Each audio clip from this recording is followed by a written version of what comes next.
सतगुरुदेव की जय। वीडियो को लाइक शेयर कमेंट ज़रूर करें और चैनल को सब्सक्राइब करना ना भूलें। जैसे वो काशी के लोगों ने, उन पंडितों ने ये अफवाह फैला रखी थी कि जो मगर मरता है, मगर गोरखपुर से 25 किलोमीटर की दूरी पर एक कस्बा है और उस कस्बे का उस समय एक बिजली खान नाम का पठान नवाब था। वो भी कबीर परमेश्वर जी का शिष्य हो गया था। एक बार वहाँ अकाल गिर गया था मगर स्टेट में, मगर रियासत में, और सभी जंतर मंतर कर लिए थे। सभी सिद्ध पुरुषों ने हाथ खड़े कर लिए थे कि तुम्हारे संस्कार में 4 वर्ष वर्षा नहीं है, 4 वर्ष का अकाल गिरेगा ही गिरेगा। तब कबीर परमेश्वर जी के पास बिजली खां पठान स्वयं गए थे, परमात्मा मगर में आए थे और आते ही वर्षा ने जबरदस्त वर्षा करवा दी थी। सब भर दिए थे, तालाब तालाब सब एक कम एक कर दिया था।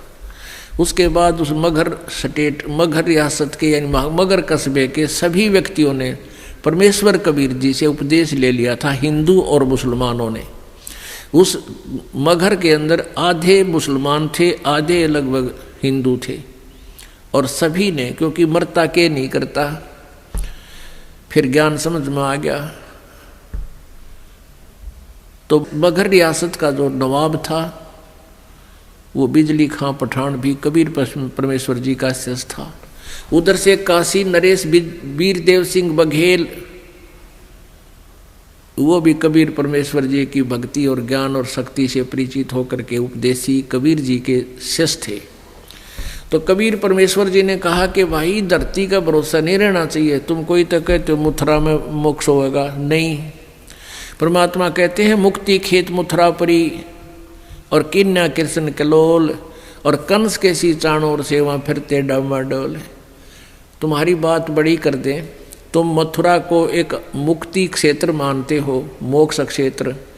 अरे उसमें कृष्ण जी ने तो वहाँ नरी मौज मचाई, जैसे मठ गोपियों के साथ बकवाद करी, और उस तुम मानते हो मोक्ष स्थान ही है वो।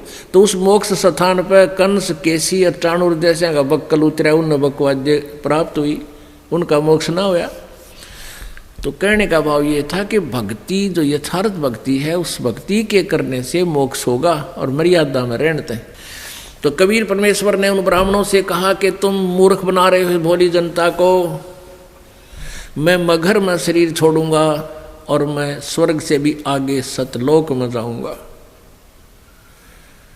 अब इस बात ने ब्राह्मण मानने क्यों कर, क्योंकि सारी जनता में ढंडोरा पीट रखा कि वामरनिया तो गधा बनेगा, नरक जाएगा। तो परमात्मा वहां से चल पड़े। 120 वर्ष की का शरीर था कबीर परमेश्वर जी, दिखा रहे थे अपना। वैसे उनका शरीर की कोई आयु नहीं है, परमात्मा की कोई आयु नहीं होती। उन्होंने एक लीला में शरीर दिखाया था, एक जनसाधारण की तरह एक जीवन जीकर अपने हाथों से कर्म करके अपना निर्वाह करके दिखाते हैं, एक लीला करते हैं। वो प्रत्येक युग में आते हैं। 120 वर्ष की आयु शरीर की दिखा रहे, ऐसे महसूस हो रही थी, और काशी से पैदल चल पड़े। उनके साथ वीरदेव सिंह बघेल काशी नरेश भी अपनी सेना लेकर चल पड़ा, और काशी के बहुत से व्यक्ति दर्शनार्थ चल पड़े। और काशी के वो विद्वान पंडित मंडलेश्वर भी अपने पोथी बही लेकर के चल पड़े, पत्रे वत्रे और ज्योतिष जातस सारी शोधन खातर वो भी चल पड़े। वीरदेव सिंह बघेल सेना इसलिए लेकर चला था कि मैं गुरुदेव जी के शरीर को यहाँ लाऊंगा जब ये शरीर छोड़ देंगे, और हिंदू रीति से इनका अंतिम संस्कार करेंगे। हम मुसलमानों के हाथ अपने गुरु जी के शव को नहीं जाने देंगे। अब बिजली खां पठान मुसलमान को जब ये पता चला कि गुरुदेव यहाँ आ रहे हैं और काफी व्यक्ति भी दर्शनार्थ आ रहे हैं और गुरुजी यहाँ पर अपना जीवन लीला अंत करेंगे, और वीरदेव सिंह काशी नरेश हिंदू के इरादे से भी परिचित हुए कि वो शरीर को लेकर जाएंगे। तो बिजली खां पठान ने भी अपने मुसलमानों से सलाह की। तो मुसलमानों ने कहा कि हम अपने गुरुदेव के, अपने पीर के शरीर को हिंदुओं को नहीं देंगे, हम मुसलमान रीति से अंतिम संस्कार करेंगे, और यदि ये नहीं मानेंगे तो आपस में युद्ध भी करके प्राप्त करेंगे। जब परमेश्वर कबीर जी वहाँ पहुँचे तीसरे दिन पैदल चल के, क्योंकि बनारस से, काशी से मगहर लगभग 200 किलोमीटर के आसपास है। तो बिजली खां पठान से ने प्रणाम किया, कहो गुरुदेव। परमात्मा ने अपना कारण बताया वहाँ पहुँचने का और कहा कि बिजली खां मैं स्नान करूँगा, पानी की व्यवस्था, जल की व्यवस्था करो। बिजली खां पठान ने कहा गुरुदेव जल ला रखा आपके लिए, शुद्ध जल स्नान के लिए। परमेश्वर ने कहा, कबीर जी ने कहा कि मैं बहते पानी में, दरिया में स्नान करूँगा। अब बिजली खां पठान ने कहा कि यहाँ एक दरिया बहती थी, आमी नदी, लेकिन वो भगवान शंकर ने श्राप दे रखा है, उसका पानी खत्म हो गया, वह सूखी पड़ी है। परमेश्वर जी ने कहा कि चलो दिखाओ मुझे कहाँ है वो आमी नदी। जहाँ परमेश्वर खड़े थे वहाँ थोड़ी सी दूरी पर, 2-3 एकड़ के दूरी पर, 600 फुट की दूरी पर वो दरिया सूखी पड़ी थी। परमात्मा ने वहाँ खड़ा होकर साथ में हजारों की संख्या में दर्शक, और परमेश्वर ने ऐसे किया था हाथ से संकेत, जैसे ये ट्रैफिक का सिपाही करा करे, ऐसे कर दिया। क्या देखते हैं कि थोड़ी सी दूरी पर एक बहुत बड़ा धमाका हुआ और एकदम पानी से भरकर नीचे से पानी इतना जोर से निकला और पूरी दरिया भरकर चल पड़ी। बोलो सतगुरुदेव।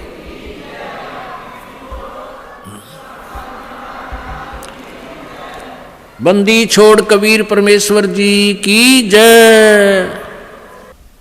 सबने स्नान किया, जलपान किया, स्नान किया, जल पिया।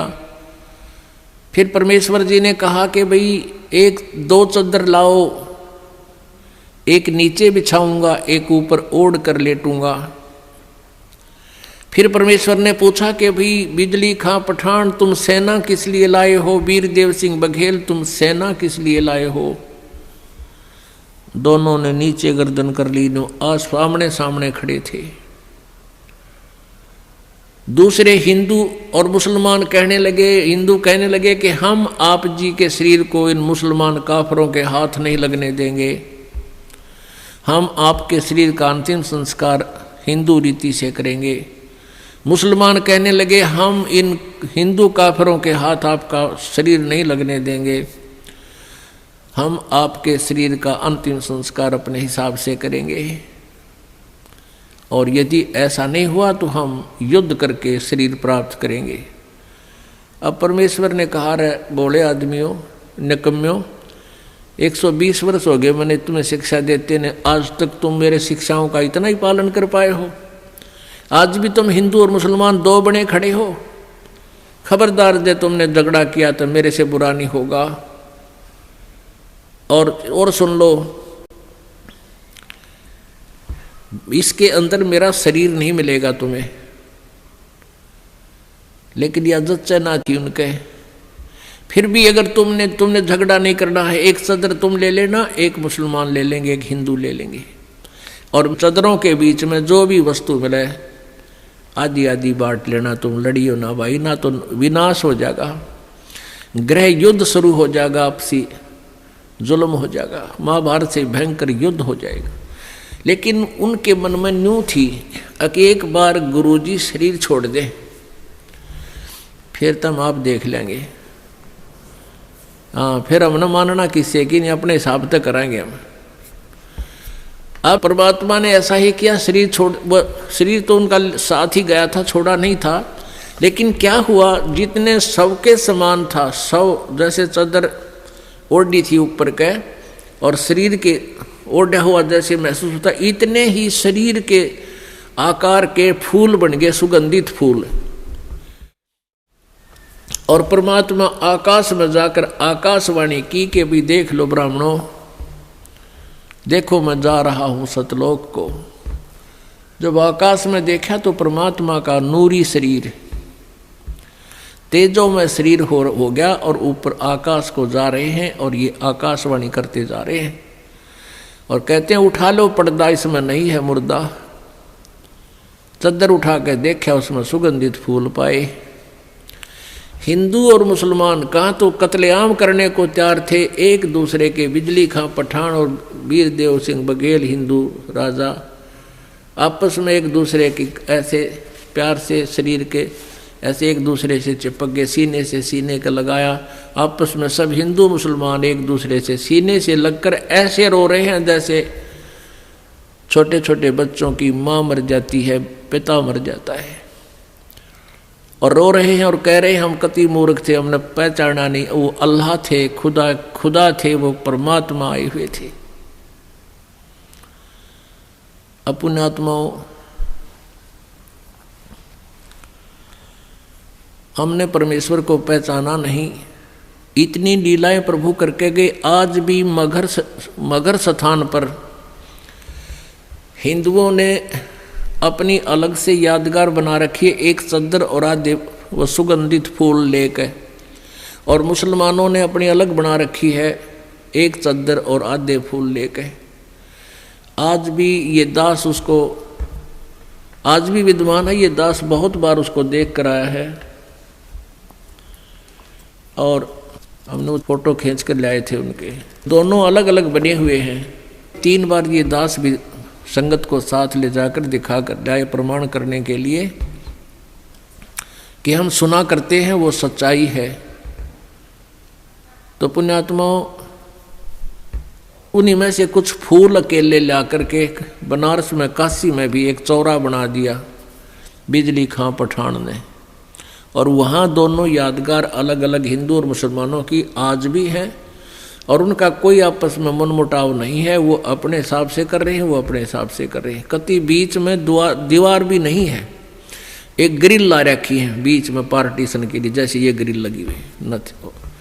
और आपस में बीच में एक सामूहिक गेट भी है।